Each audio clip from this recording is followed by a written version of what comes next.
Hi. Hey, what's up? How's it going? Welcome back to my channel. Pick up that. All right. Welcome back to my channel. Again, second straight week. I know the review's coming out on Monday instead of Sunday. I plan for it to come out on Sundays weeks that I can. This weekend, I went up to Minneapolis. Main thing, I was there for watch the Vikings-Browns game. Had a lot of fun there, but also went to Mall of America, world's largest candy store. Shopped around a little bit. Had some fun times. Did not get back till really late last night, and I was like, man, I don't want to record tonight, and I didn't. So recording it now. This video will come out Monday night. Recording it Monday afternoon after classes. I'm going to be a little bit behind this week. Again, I was in Minneapolis, having some fun. So going to be a little behind this week than I would like, but what are you going to do? So go ahead and get into this week. It is October now. How about that, right? It's already October. For a lot of teams, already 5 games into the season, and we're going to start seeing lots of upsets. We saw some upsets this week. We'll get to them when we get to them. Starting off with the game on Thursday. The game on Thursday, pretty good. Virginia and Miami. I thought it was a pretty good game to watch. I thought both teams played pretty well. Relatively speaking, of course, Miami has been Miami has been a disappointment this year. Derek King's still not playing for the Hurricanes. Excuse me. And these two teams went back and forth all day. It was a pretty good game to watch. Van Dyke had a good game for Miami. That's the backup. Brennan Armstrong, good game for Virginia. Miami had a stop late in this game. And as they were driving, looked like Miami was going to win. Game-winning field goal chance. And then when Borregales came on, it's hooking. It hits the upright. Game-winning 33-yard field goal missed. So I shouldn't say game-winning. Potential game-winning 33-yard field goal missed. Hits square off the post. And a heartbreaking loss for Miami as Virginia gets their first conference win this year. So again, if you're looking for a disappointing story thus far, look no further than the Miami Hurricanes. I hope Derek King can get back out there soon. Again, I'm not quite sure when he's going to get back out there. I don't think Miami really does either. But I think as soon as Derek King gets back out there, Miami can turn this thing right around. Not saying they're going to be top 25 worthy again, but the talent is there on this team, and a record of 2-3 seems to be inexcusable. There might be some talks about should they be moving on from Manny Diaz now? Possibly, maybe. Let's see how the rest of the season goes for Miami. Then we can start having those discussions. All right. Friday games. Now, I was driving to Minneapolis Friday night, so I didn't catch any of the Houston-Tulsa game, but again, keeping up with scores on my phone and on the radio while we were stopping, while I'm driving. I have like a magnet thing, so don't text and drive. Not good. I'm not admitting that I did that. I pulled it up and I was glancing at the score every once in a while. That's all I was doing. Don't come at me. All right. Houston beats Tulsa. Good win for them there. Did watch the highlights once I got to our hotel. Pretty good win for the Cougars on that one. Dominant performance. Moving on. This was the one that I wanted to keep my eye on. And again, this was one of the 10 games that I previewed because I was like, man, this can be a really good game. And for the most part, it wasn't. Early going, it looked like it was going to be a good game. Maryland was up 7-0 at the end of one. And I'm like, oh, I picked the upset, but I kind of didn't think it would happen. Let's see where this goes. And it went very south, very fast for this Maryland team. Talia Tagovailoa did not have a great day at all. 157 yards passing, 2 touchdowns, but 5 picks for Talia in this game. Iowa's defense forced another pick from the backup and a fumble, only allowing Maryland to gain 271 yards as Iowa shows out, scores 51 points, their highest scoring effort of the season to beat Maryland on the road and remain unbeaten. Sets up a really good matchup this weekend with a team we're going to talk about a little bit later. But for Iowa, great win. Again, I've talked about I want to see this offense continue to take steps forward. And I saw that a little bit in this game. I know Tyler Goodson didn't really get going, but Petrus had a good day, 259 yards and 3 touchdowns. So for Iowa, they're starting to get their offense going. I want to see it get better, though. We know this defense is legit, and this defense is for real. But this offense, I still have some question marks. So while maybe a couple of the little things got answered, the bigger overarching picture is as soon as there's a team that can score on Iowa, what happens, right? We can find that out this week, this upcoming Saturday. Again, I'll preview that matchup more on Thursday. Another top 25 team played on Friday, and that's BYU, 13th ranked team in the nation coming into this week. They remain unbeaten as they beat Utah State, and Tyler Algier had himself a day. 22 carries, 218 yards, and 3 touchdowns on the day. He led the Cougars to the win here. Jaron Hall not back playing for the Cougars yet. Hopefully he can get back next week. Interesting matchup coming up with Boise State. Moving in the games played on Saturday. So Saturday morning went to Mall of America, caught some games here and there, but did stop at a Buffalo Wild Wings for lunch, and did watch the second half of games again that were watched, and again games that weren't on TVs at Buffalo Wild Wings I caught up with on my phone. So let's go ahead and get into Saturday games. How about a day from Chase Brown, huh? I tuned into this one late towards the end because Chase Brown broke some sort of record. Cannot remember what the record was, and I did not write it down. Stupid, I know. For those of you that know, please leave it in the comment section below. But 26 carries, 257 yards, and 2 touchdowns. He led the Illinois offense. Career day for him as Illinois finally gets a win. Besides that week 0 win at Nebraska, they move to 2-4. So starting to trend in the right direction. Some interesting games still left for Illinois, and they find a way to make a bowl game. It's going to be tricky. But if this performance tells us anything, it's that Chase Brown can probably do this again. There's some other defenses in the Big Ten that he's going to go up against that maybe he could. But again, Chase Brown had a really good day, led Illinois to the win over Charlotte. Toledo didn't have a problem with UMass, and really he does. 45-7 final score there. Toledo now a game above 500. North Carolina, same thing, a game above 500. As Duke falls to just that. Josh Downs, good day for him. 8 receptions from Sam Howell, 168 yards for a touchdown. And the UNC defense had 5 sacks. So did the Duke defense. This offensive line for North Carolina has played pretty shaky this year. And if Sam Howell's going to want to get back into Heisman contention, he's got to start pulling out some monster games, and the offensive line has got to get better. But nonetheless, North Carolina scored a lot more points than Duke, won the game.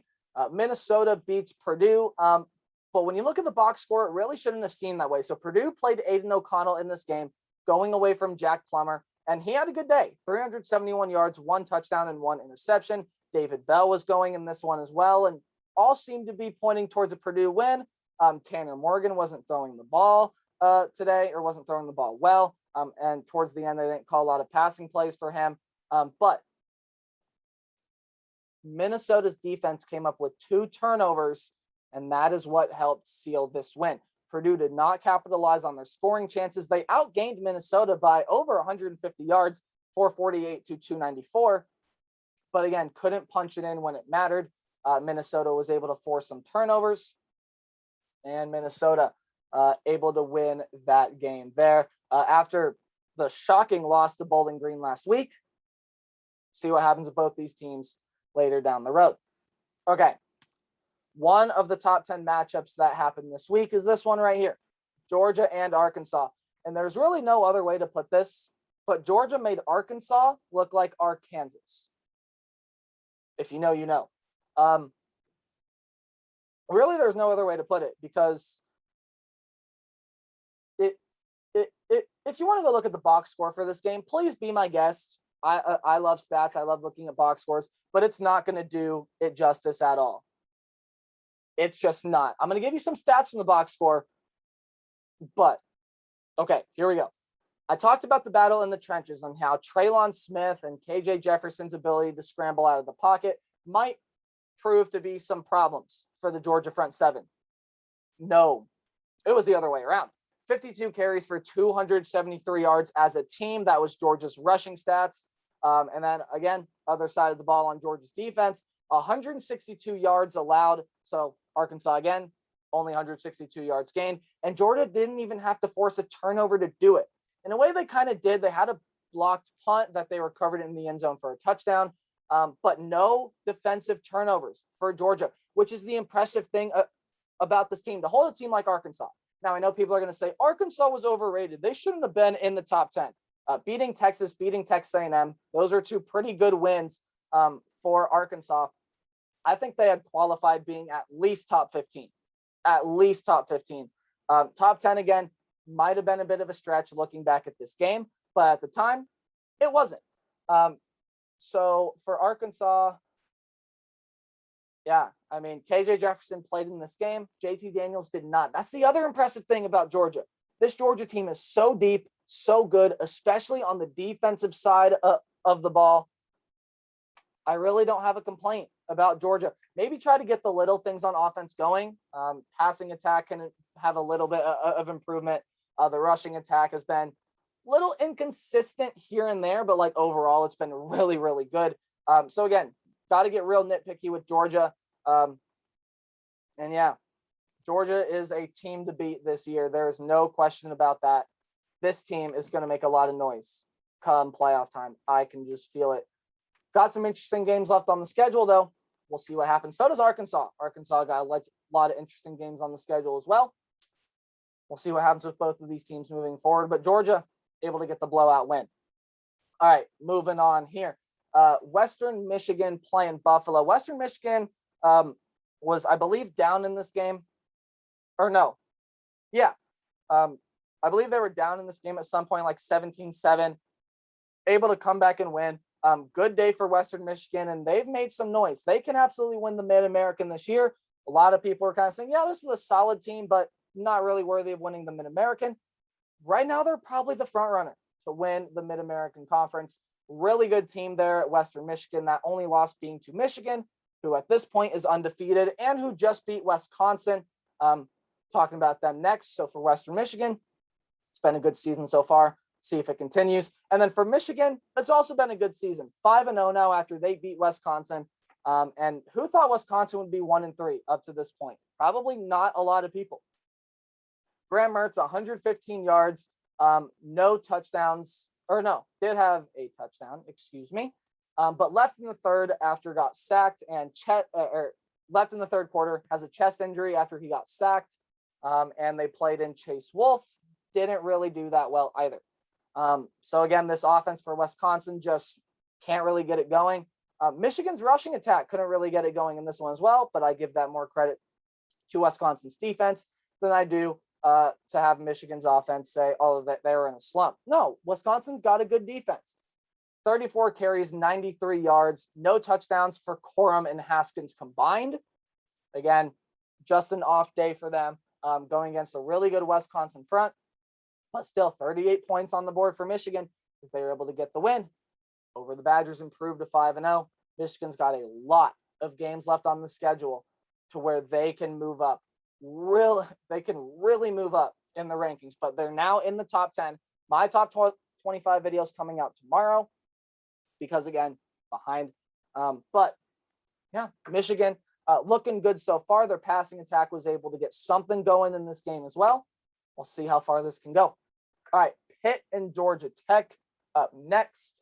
And an easy win for Pitt here. Sorry, there's like a hair in my green. I'll deal with it later. But a good win for Pitt here.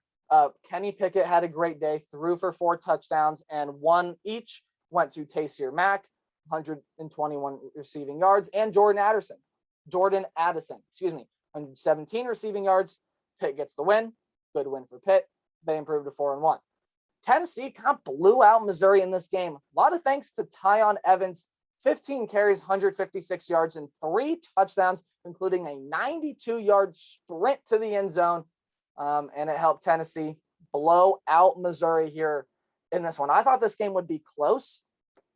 And I don't openly pick every game, but I have a good idea of who I pick to win every game. I picked Missouri. And I thought it'd be a lot closer than that. So for Tennessee, good win that for them there. Let's see what happens with both teams down the stretch. Texas beats TCU. Now, Texas usually has trouble with TCU, and it was a good day for both of these running backs. We'll start on the losing end with Zach Evans, 15 carries, 113 yards, and a touchdown for Zach Evans. And then on the other side, though, Bijan Robinson almost doubled that. 35 carries, 216 yards, and 2 touchdowns for Bijan Robinson. Looking like the best back in America, if I'm going to be honest with you, does Bijan Robinson. And Texas is able to go ahead and get this win here against TCU. And Texas has put themselves right back up to the top of the Big 12, or I should say near the top of the Big 12. Could have a shot to get into the Big 12 championship game this year with Iowa State struggles. Oklahoma State's been kind of off and on. Baylor just lost. So we'll see. But Texas have put themselves right back up there. Interesting to see where this goes. Temple beating Memphis. Surprised about this one as well. I was. Great day for Temple. They had to battle back to get ahead in this game. Ended up closing out the win here against Memphis. So great performance from Temple and Dwan Mathis. Memphis, again, this game was really close when you look at the box score. Memphis just happened to come up short. And speaking of coming up short, it's what Louisville did. Again, battling from behind was Louisville, but this game was back and forth and back and forth. I think Louisville even took a lead at one point, but Wake Forest escapes, remains unbeaten, as both the quarterbacks were really good dual threat quarterbacks. Cunningham, 309 pass yards for 2 passing touchdowns and 14 carries for 46 yards and 2 touchdowns, while Hartman, 324 passing yards, 2 touchdowns, 1 pick, and 10 carries, 35 yards for 1 touchdown. So for Wake Forest, they remain unbeaten. Probably, or not probably, they are the last undefeated team in the ACC. Probably the best shot for the ACC to get into the playoffs here in Wake Forest. See what happens. All right, moving in now to the second column. USC went against the Colorado team that is continuing with its offensive struggles. They were able to get the win here, 37-14, improved to 3-2. App State able to get the win here. Again, their lone losses come close to Miami. Not a bad loss at all. App State blows out the competition in the Sun Belt opener. They win that one there. Coastal Carolina takes care of business against ULM. And an updated story on this ULM quarterback. I didn't really talk about it, and I'm not quite sure why I didn't. But Rodriguez, who is the son of some great talent that played in the NFL, son of Rich Rodriguez. But Rodriguez finished out the win last week or a couple weeks ago, I believe, against Troy, and then was hospitalized with a lung injury, is out of the hospital now, is with his dogs at home. Cute pictures there. But again, at home, not quite sure when he's going to get back onto the football field. But again, this is something that you got to take your time with. It looked pretty serious. Thank goodness it was nothing too serious. Again, out of the hospital, recovering. Let's hope he can get on the football field fast. But again, really no rush with this kind of thing. It's just once you're ready, once you're healed, right? So hope things get better for him. And his team went down this week. Coastal Carolina remains unbeaten. And now time to talk about what I thought was the biggest matchup of the week.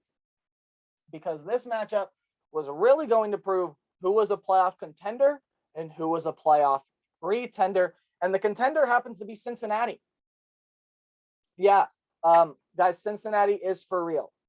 Coming into this season, Cincinnati preseason ranked in the top 10. It was much like a UCF situation, but UCF never really had the games on the schedule to prove it. Cincinnati does. Win over Indiana a couple weeks ago. Then coming off their bye week, they go on the road, play Notre Dame, and get the win here. Desmond Ridder, 297 yards for 2 touchdowns, 10 carries, 26 yards, and a touchdown as well. His favorite target in this one was Alec Pierce, 6 catches for 144 yards. Didn't break the end zone, but Cincinnati's defense held strong.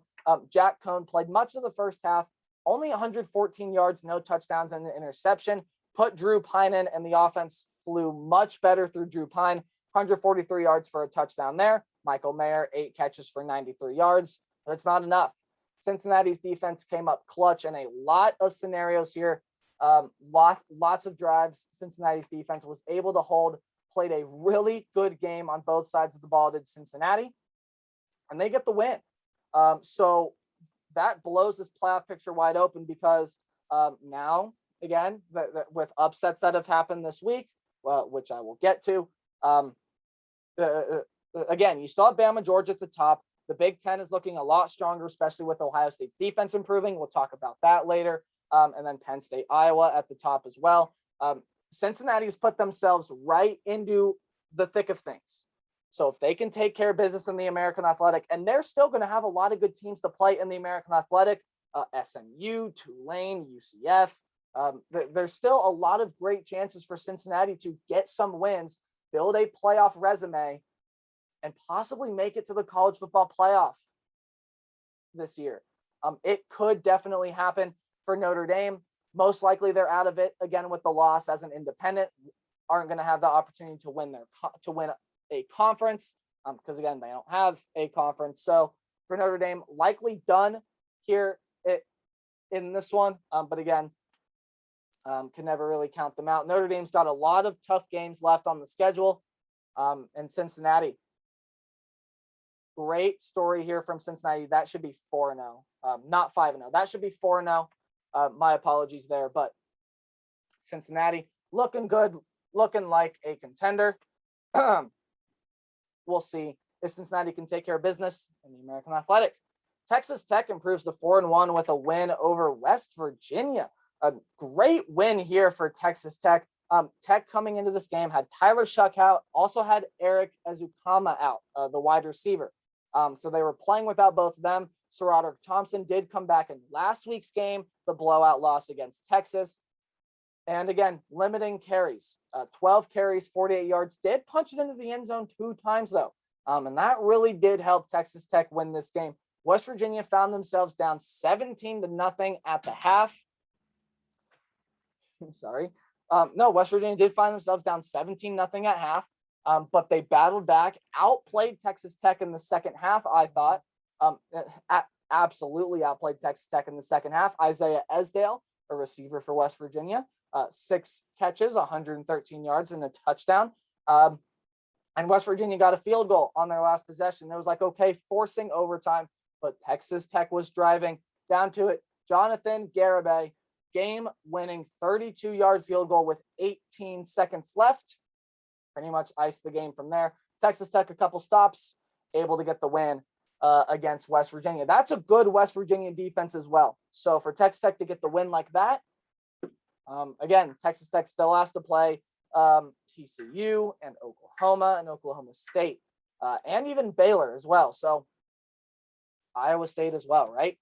So for Texas Tech, still a lot of chances to prove themselves. 4-1 record. I think a surprise up to this point.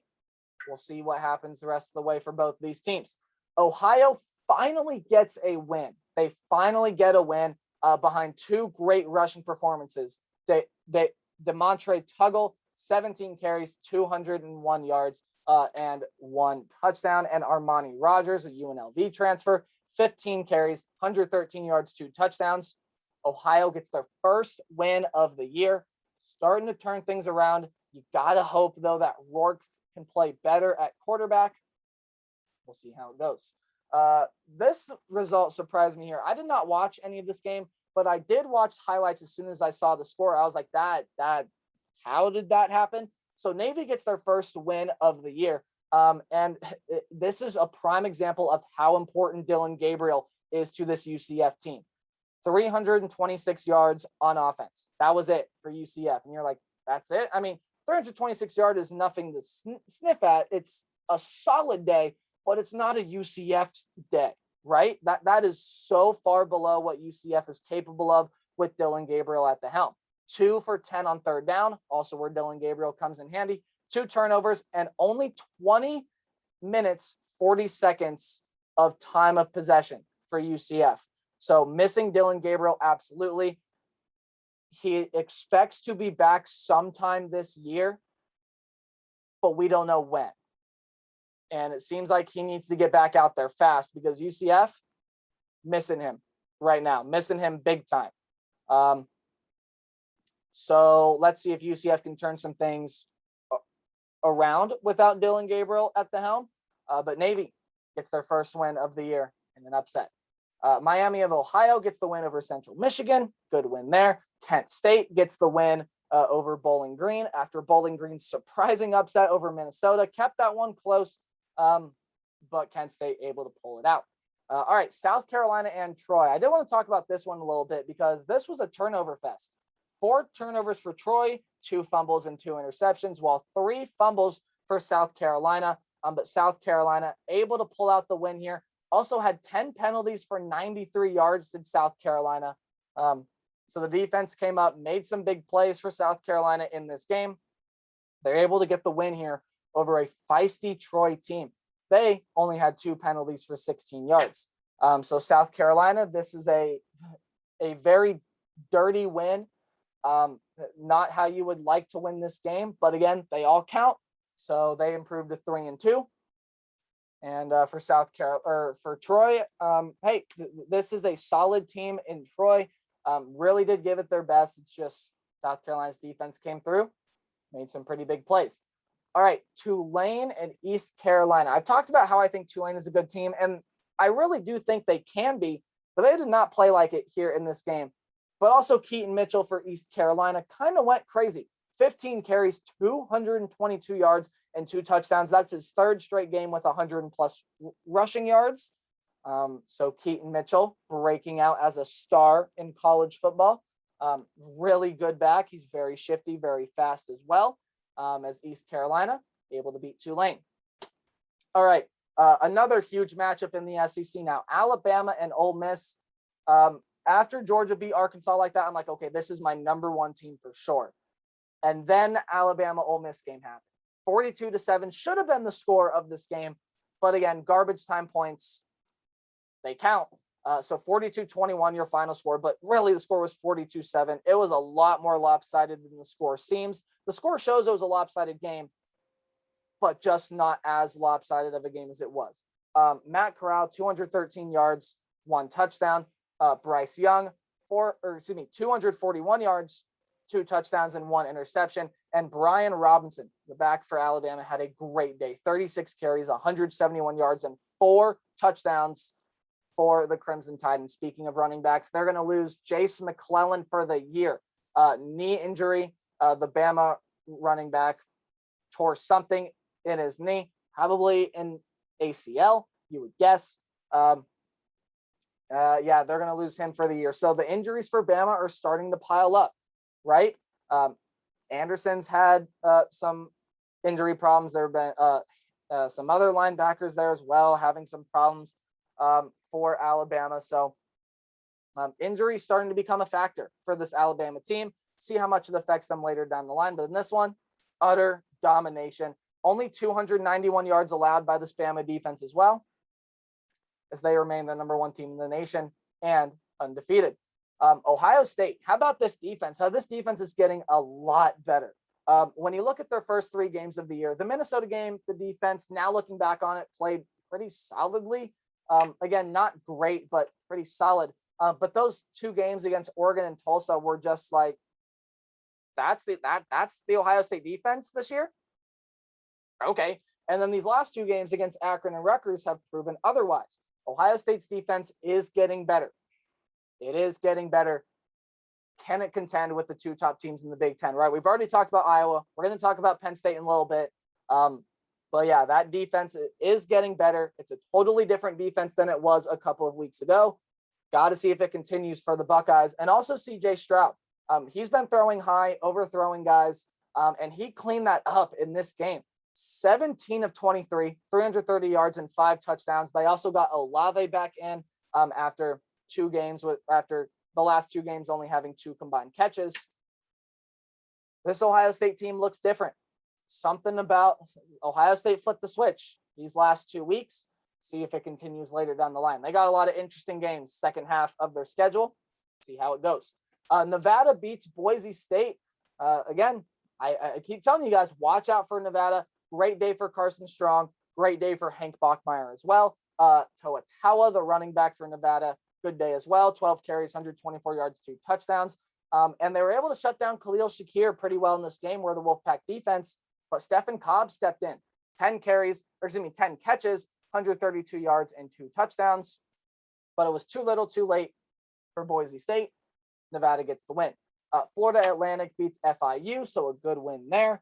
And Florida State gets their first win of the year. Yeah, Garrett Schrader for Syracuse was doing Garrett Schrader things. 150 yards, 1 touchdown, 1 pick. And on the ground, 16 carries for 137 yards and 3 touchdowns.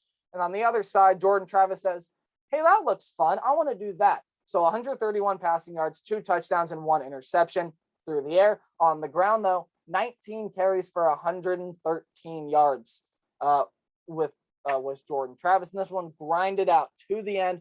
Florida State sets up for the game-winning field goal. It's up, and it's good. Ryan Fitzpatrick, game-winning 34-yard field goal.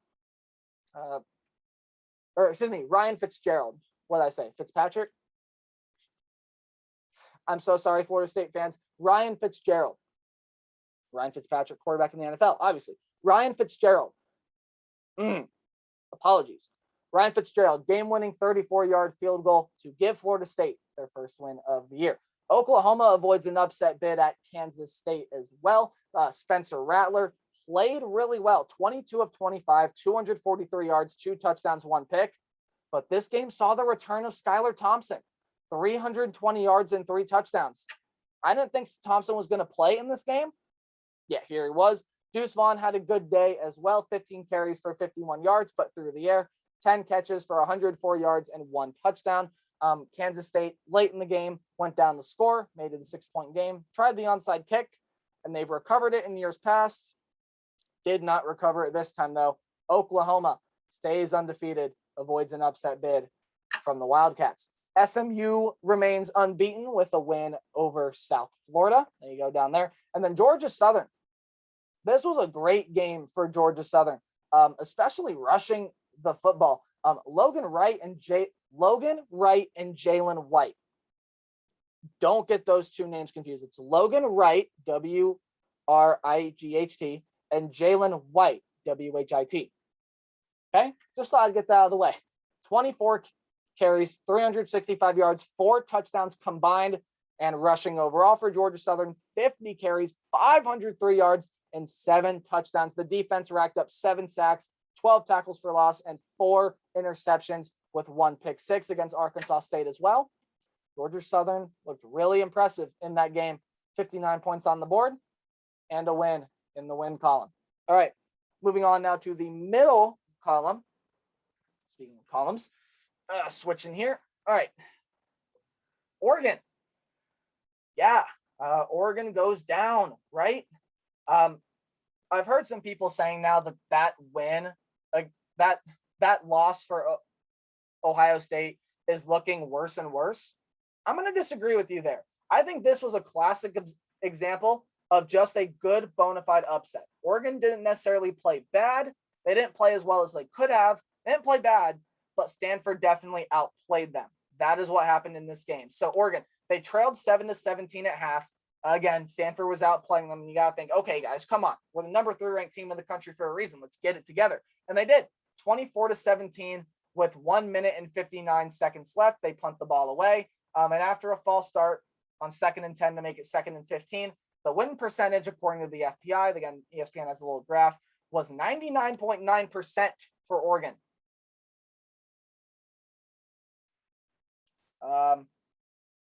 So it didn't happen. What happened on that final drive was, this is the final drive, story time, ready?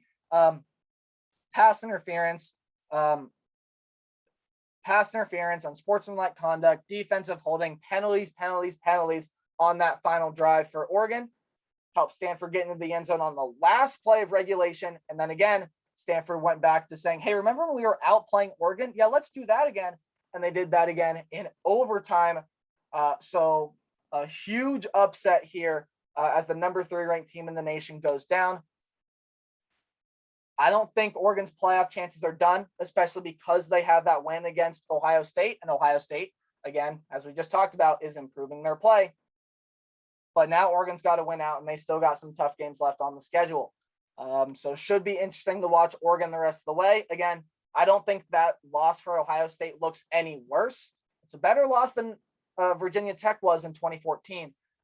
Definitely not a bad loss for Ohio State at all, because Oregon very much so can still win the Pac-12. All right, moving on now. Ball State got their stuff together in this one, able to beat Army, so that's an undefeated going down.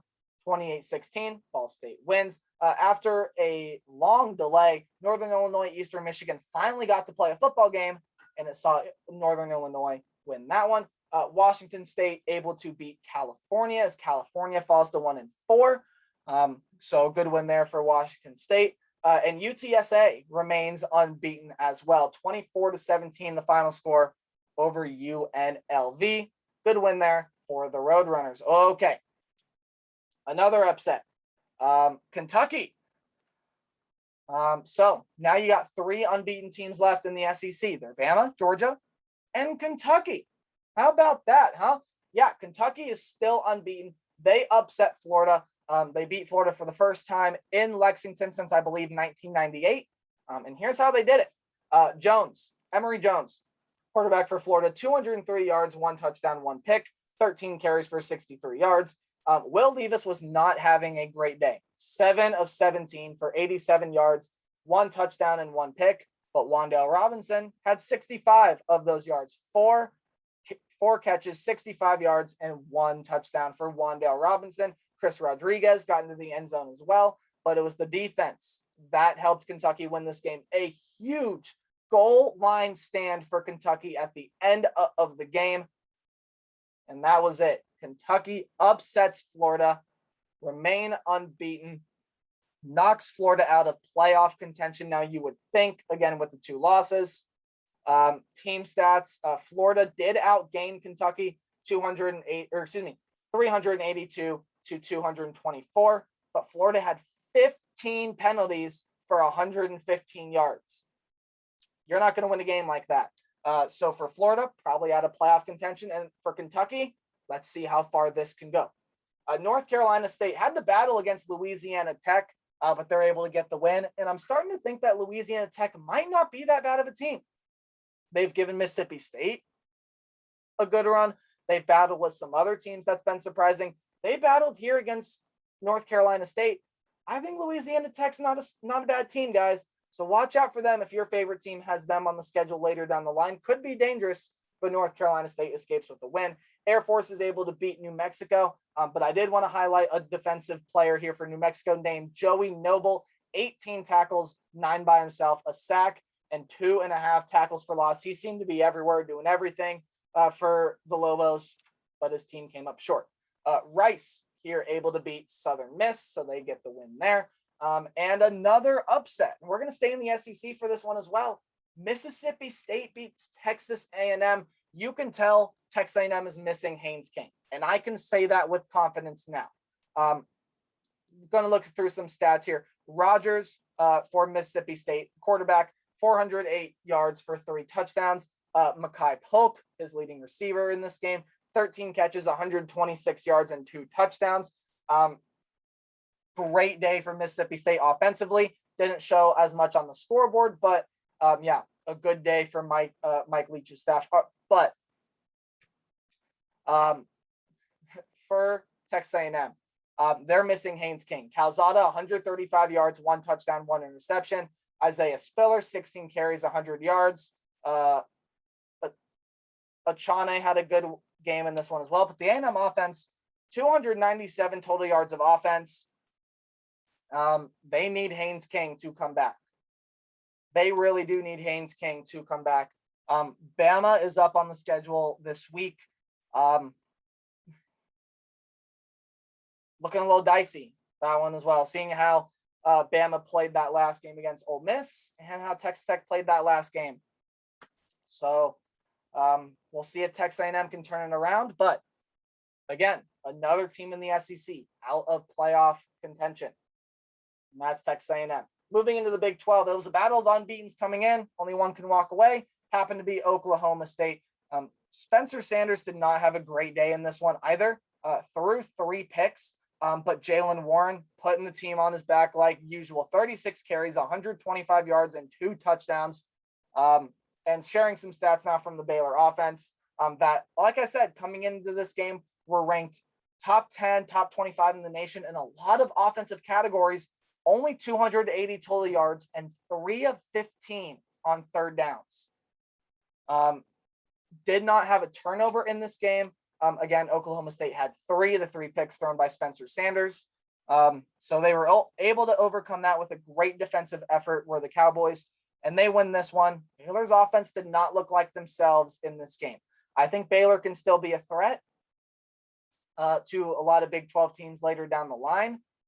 But Oklahoma State is the unbeaten that escapes there. Liberty UAB. This was a pretty good game that was going to fly under the radar. And Liberty just came out swinging. And Malik Willis had a great day. 287 yards with 1 touchdown through the air, and on the ground, 15 carries, 144 yards, and 2 touchdowns for Malik Willis. They're able to beat UAB. That defense played really well for Liberty as well. So, all right, Iowa State beats Kansas 59-7, a blowout. They get back on track. Not much of a surprise there. But how about this score down here? Nebraska beating Northwestern 56-7. I'm telling you guys, Nebraska is playing with some fire. They are playing with some fire. This is looking like the Nebraska team that we should have seen out of the gate, that we were expecting this year. So Nebraska improves to 3-3. They're at the 500 mark. They have a lot of tough games left on their schedule, but I'm telling you, they're going to win a game that they're not supposed to. Michigan comes to mind. That's happening this week. Ohio State is looking unlikely now with Ohio State getting better, but Wisconsin, Iowa, they still have games on their schedule where they can win and they can pull off a huge upset down the line. This team is playing with a lot of fire. Martinez, 202 yards, 1 touchdown through the air. On the ground, 8 carries for 50 yards and 3 touchdowns. They're not playing Marquise Stepp as much as I would like them to, but it hasn't really mattered. Jacques Yant and Ramir Johnson, this is their combined stats: 25 carries, 201 yards for 2 touchdowns, and the rushing attack altogether for Nebraska, 53 carries, 427 yards, and 7 touchdowns. And the defense for Nebraska only allowed 293 yards, and Northwestern 5 of 14 on third down. So Nebraska, like I just said, guys, playing with some fire. I think they're going to pull off an upset and beat a team that they're not supposed to later down the line.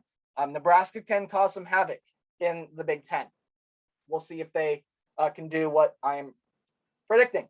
All right, Marshall and Middle Tennessee. Middle Tennessee able to win this one, forced Marshall into 6 turnovers, also behind Chatton Mobley's 15 carries, 132 yards, and 1 touchdown. Middle Tennessee gets the win here. Rasheen Ali was doing his thing. 19 carries, 113 yards, and 3 touchdowns, but Marshall comes up short. So Middle Tennessee, again, forced 6 turnovers, 4 fumbles, 3 of which recovered by Reed Blankenship, the safety that I talked about a lot in the offseason, along with 2 picks. Able to get that win there. Clemson, Boston College. Let's talk about this last drive. So for Clemson, Boston College, the last drive. So Boston College stops Clemson on down, or not on downs, but stops Clemson. Clemson forced to punt the ball away. Boston College is driving. They're getting down the field, right? And I was watching this game, I'm like, oh my God, Boston College is going to win this one. Oh my gosh, sorry. Boston College could win this one. And then there was a bad snap. Dennis Grosel tried to play hero ball and pick the ball up instead of falling on it, recovered by a Clemson defensive lineman, and that was it. The game was over right there. Boston College blew an excellent opportunity to beat Clemson. Again, Clemson's struggles have continued this year. Boston College absolutely had a shot. So yeah, see what happens with both those teams down the stretch. Not a bad game played by either side. Again, Clemson's got to get that offense going more. But Boston College, a great effort here. They can cause some noise in the ACC.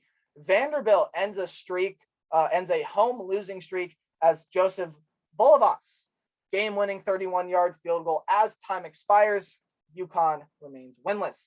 Penn State shuts out Indiana in this one. Clifford had a great day, threw for 3 touchdowns, 2 of which to Jahan Dotson.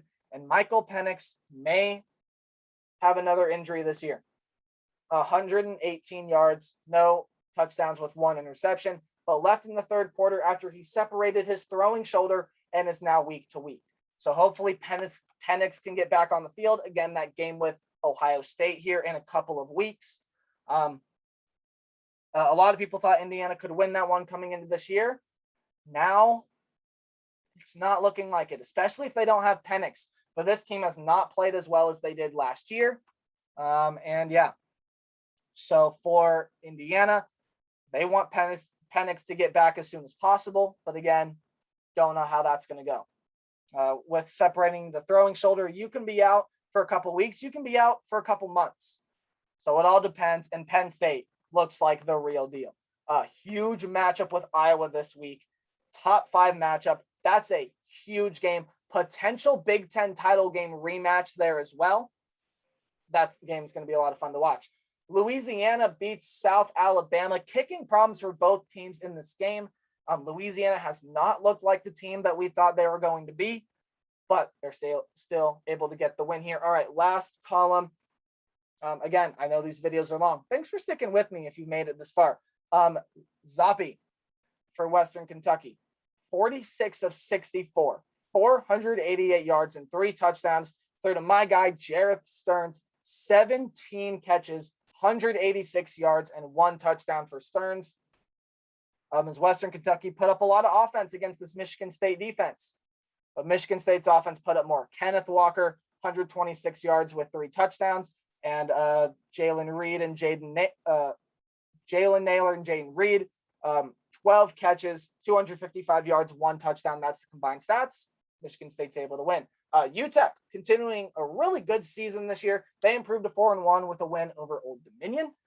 Oregon State also improving on a great season this year. They also improved to 4-1 with a win over Washington.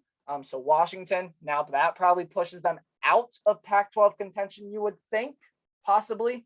And for Oregon State, hey, maybe this team can push their way into the top 25. Who knows? I really like what this team is putting together there in Calabasas. All right. Auburn and LSU. LSU was up 19-10 for the longest time, and then Auburn decided to turn things around. They did play Bo Nix in this game, and he had a solid day. 255 yards, 1 touchdown, 12 carries, 74 yards, and a touchdown on the ground. Max Johnson had a good day for LSU, 325 yards, touchdown, and a pick. Through to Keyshawn Butte, 6 catches, 127 yards, and 1 touchdown. But it was not enough. LSU turned the ball over on their last possession. Auburn wins that game. So Auburn looking like a really good team in the SEC now. We'll see if they can continue it. Arizona State and UCLA. I picked this upset, but I didn't think it would be this wide open. Jaden Daniels, great game, 286 yards and 2 touchdowns, while White and Trayanum, the running back duo there for Arizona State, combined 25 carries, 136 yards and 3 touchdowns as Ricky Pearsall, the wide receiver for Arizona State, 4 catches, 132 yards and 2 touchdowns. Arizona State pulls off an upset against UCLA and puts themselves in prime contention to win the Pac-12 South.